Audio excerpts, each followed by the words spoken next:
మీరు ఇక్కడ కూర్చుండని శిష్యులతో చెప్పి పేతురును జబదయి ఇద్దరు కుమారులు వెంటబట్టుకుని పోయి దుఃఖపడటమును చింతాక్రాంతుడవటమును మొదలుపెట్టాడు.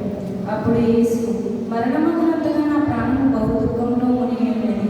మీరు ఇక్కడ నిలిచి నాతో కూడా మెలకుగా ఉండరని వారితో చెప్పి కొంత దూరం వెళ్ళి సాగిలపడి, నా తండ్రి, సాధ్యమైతే ఈ గిన్నె నా ఎదురు నుండి తొలగిపోనిమ్ము, అయినా నా ఇష్ట ప్రకారం కాదు, నీ చిత్త ప్రకారమే కానిమని ప్రార్థించాడు.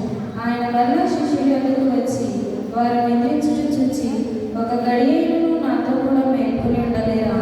మీరు శోధనలో ప్రవేశించుకుంటున్నట్లు మెలుగుగా ఉండి ప్రార్థన చేయండి.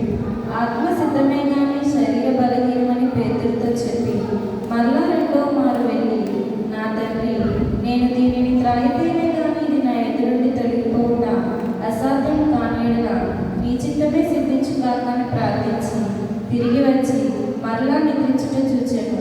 ఏలైనగా వారి